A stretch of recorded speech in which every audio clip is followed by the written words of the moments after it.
Hey, what's up, guys? Welcome back into this YouTube channel. My name is MC Kajambi.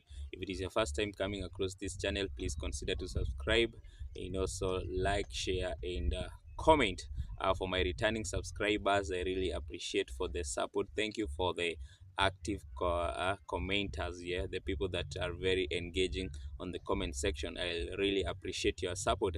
And guys, there are more ways that you can support me. If you'd like to see how you can support this channel financially, you can check our description box. Yes, guys, I'll greatly appreciate your support because it is not easy to do this, guys, to bring content daily, yeah. And also we need to have some good equipment, yeah. And so if you can support me, I will really be glad. Anyway, let's get into today's video, guys. So I want you to watch these videos, and then I will get back with my comments about this situation.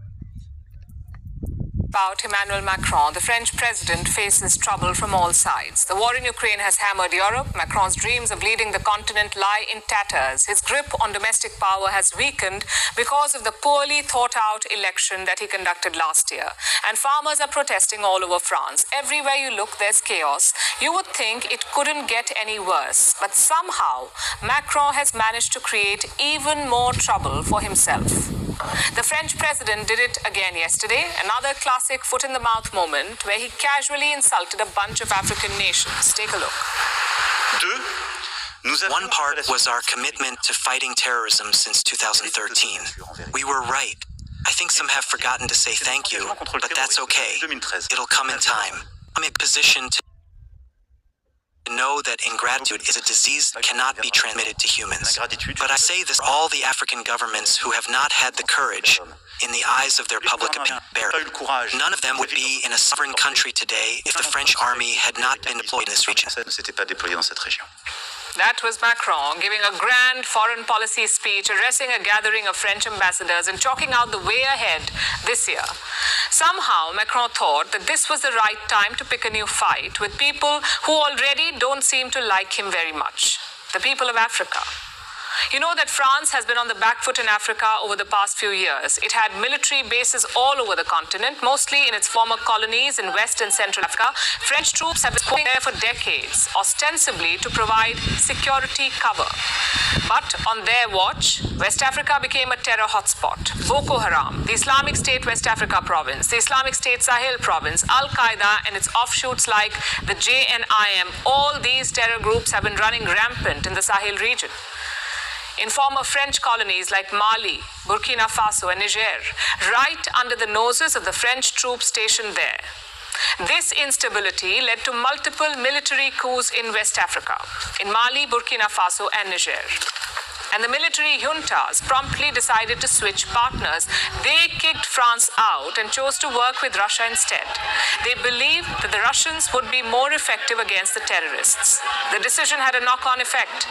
Anti-France sentiment started spreading to other countries hosting French troops like Chad, Senegal, and most recently the Ivory Coast. This is a massive failure for France, a moment of shame. But Macron does not see it that way. He says Paris is not on the back foot. Instead, he blames the African nations. Macron called them, and I'm quoting, ungrateful. And then he said, and let me quote again, none of them would be in a sovereign country today if the French army had not been deployed in this region. This is the French president, the leader of a former colonial power, talking about countries that won their independence from France. Macron says the French army is responsible for their sovereignty. How tone-deaf can you be? If anything, the African countries would have been sovereign sooner if not for the French army. Macron's mental gymnastics are truly world-class, but obviously the African nations were not impressed. Chad and Senegal have called him out. Chad's foreign minister issued a statement. He said Macron holds, and I'm quoting again, a contemptuous attitude towards Africa and Africans. He added that the French presence in Chad has often been limited to its own strategic interests without any real lasting impact for the development of the Chadian people. And then he reminded Macron about how Africans had helped France, especially during the two world wars. That was Chad's rebuke. Senegal's was even sharper. Prime Minister Ousmane Sonko put up this post on social media. He counters Macron's claims, saying that France helped destabilize countries like Libya, which contributed to the Sahel security crisis. And then Sonko issued a parting shot. Let me quote again. This is what he said. This is finally the place to remind President Macron that if African soldiers, sometimes forcibly mobilized, mistreated and ultimately betrayed, had not deployed during the Second World War to defend France, it would perhaps still be Germany today. During the Second World War, Germany had occupied parts of France.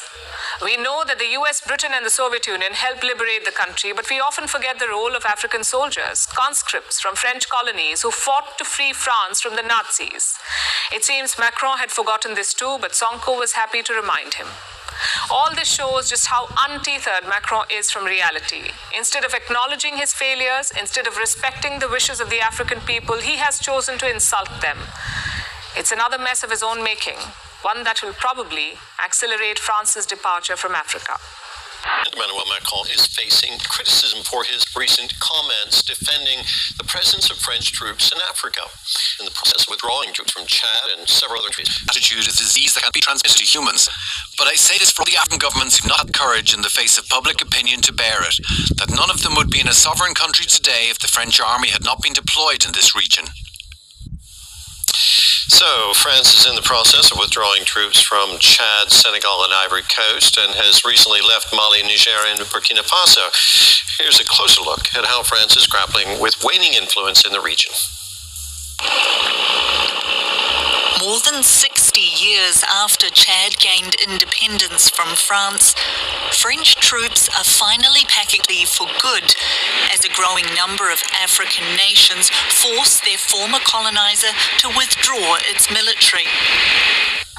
Last month, Ivory Coast joined Chad and Senegal in cutting military ties following announcements from Mali, Burkina Faso and Niger. The move, dubbed Frexit, comes amid growing local resentment towards France.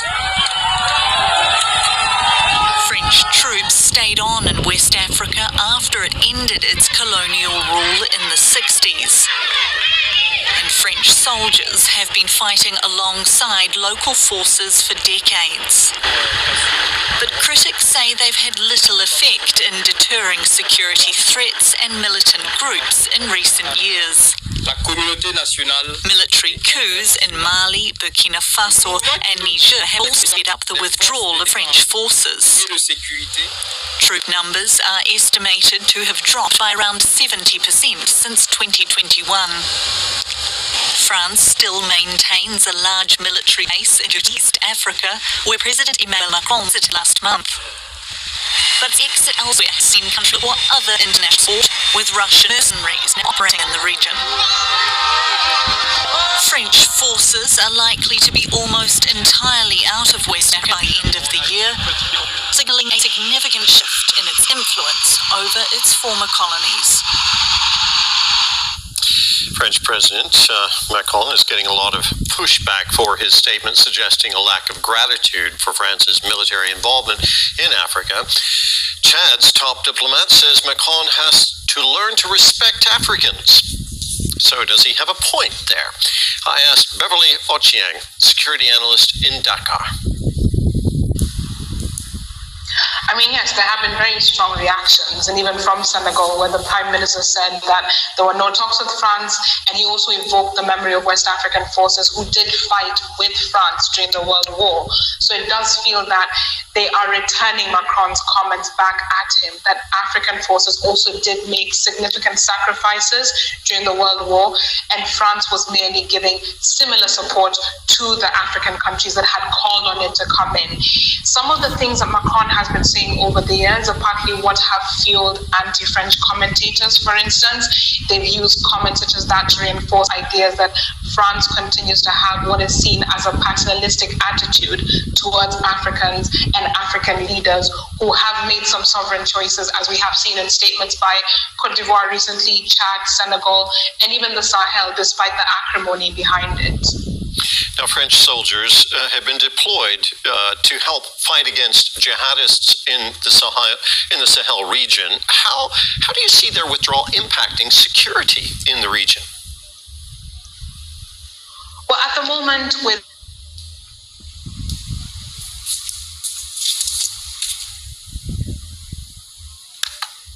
deployed across the region, these have not been adequately replaced, and the level of training and intelligence support that they were giving has also significantly reduced. The three countries have embarked on their own separate campaigns to recruit into their security forces. They're also forming what is called the Alliance of Sahel States to partly combat the insurgency, but violence has continued to spread. A few anecdotes that just reflect this is, in the last year, there's been a resurgence of attacks in Benin and Togo. These are countries that years before did not experience militant insurgencies, and these are near the border with Niger and Burkina Faso. Last September, Mali's capital, Bamako, came under attack, and this was after a progressive 2-year period where Al-Qaeda militants have been moving towards the south. So the Sahel armies are quite stretched, and the withdrawal of French forces was quite sudden and acrimonious, which meant that there wasn't a departure of French troops. We're talking Ivory Coast, Senegal, Chad, for example. How does the departure of French troops fit into their geopolitical calculations? I mean, for Senegal, it's been very clear they are promoting nationalist policies.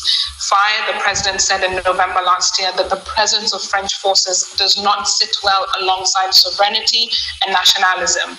With Cote d'Ivoire, it's a bit more, the implications are much more. They're having an election this year.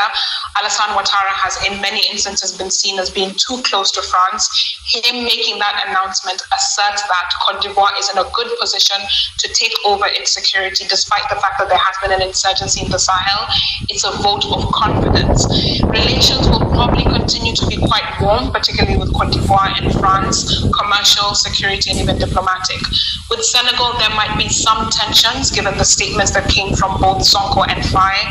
With Chad, less so, because we have seen the statement from the foreign minister was quite stern, and the incremental statements from the government have shown that there might be some strained relations, which might lead to some challenges, especially for French commercial operators who are looking to stay or operate in Chad. Now,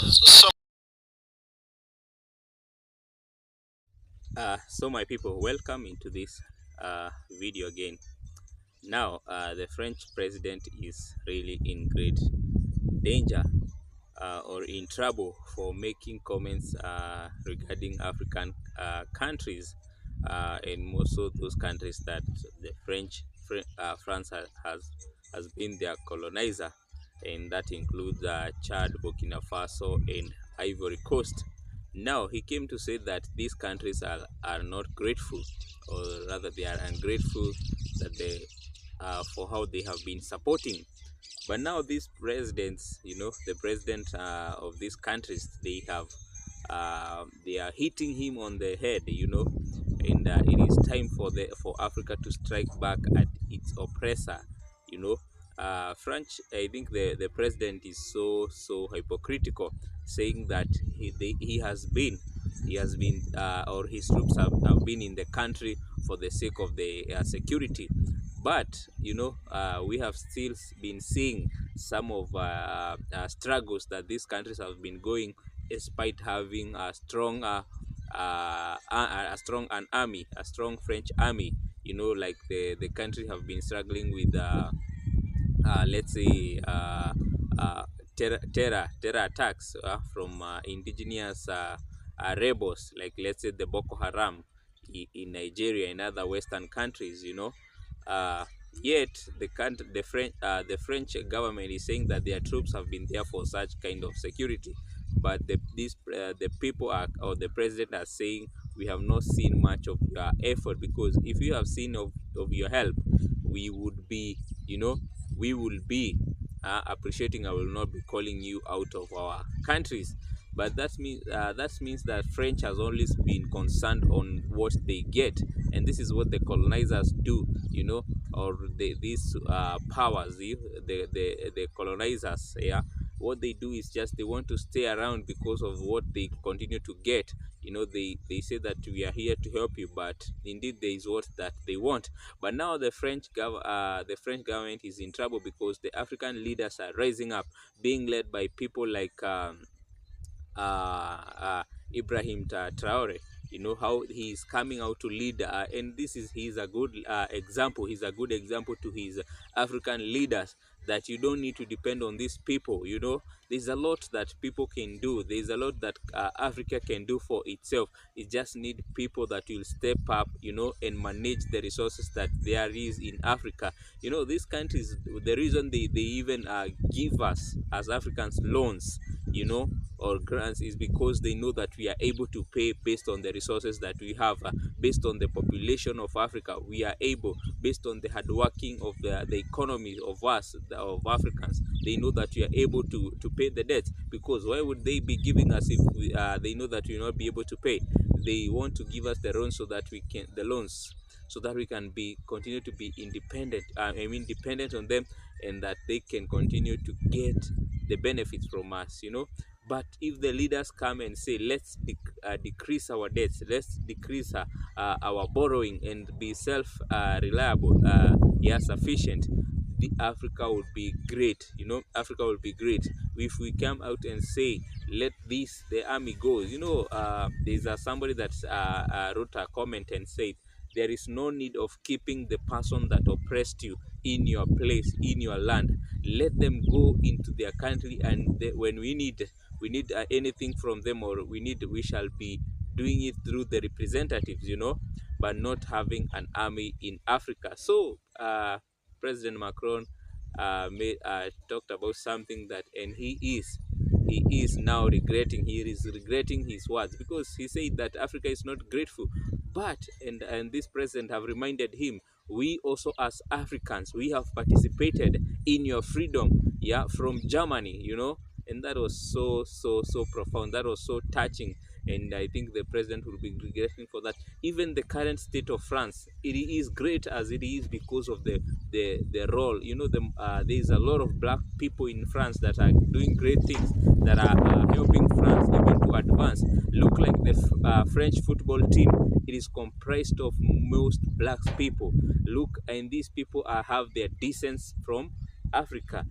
Look like the guys of Kylian Mbappe, the guys of Pogba, and so many other players that plays for France, that have had their roots from Africa. So if it is not for Africa, even the French football team will not be having the standings that it have in the FIFA rankings. So it is a two-way thing. It is respect is two-way. Respect us Africans for what you have done, and we shall respect you. But don't come here in Africa to demand for respect, where we know that we also as Africans, look at the people that built France.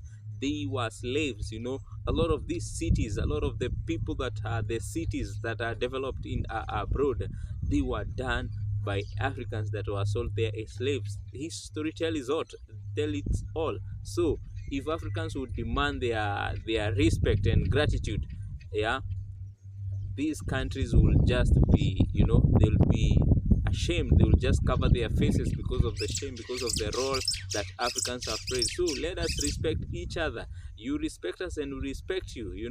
If we want you to go, it doesn't mean that we are being ungrateful. It just means that we desire freedom, or we desire to secure our future, because you cannot secure your future. You cannot say that your future is secured when the person that oppressed you in the past is still around, or is still rooted, in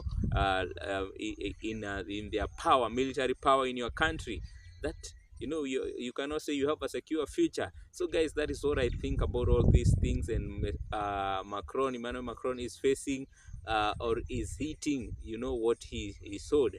When you sow discord, when you sow bitterness, that's all you receive. And the African leaders are now bitter and sending you away, sending your troops away. Guys, you can see how the troops are living in number, and that's good. That is even what the people from in diaspora wants, are free. the Africans in diaspora, that's what they want for their countries, a free state. You know, let us be the free state, don't but not a free state in quotes. You know, you cannot say you are a free state when you are the colonizer is still dominant, you know, or is still widespread in your country.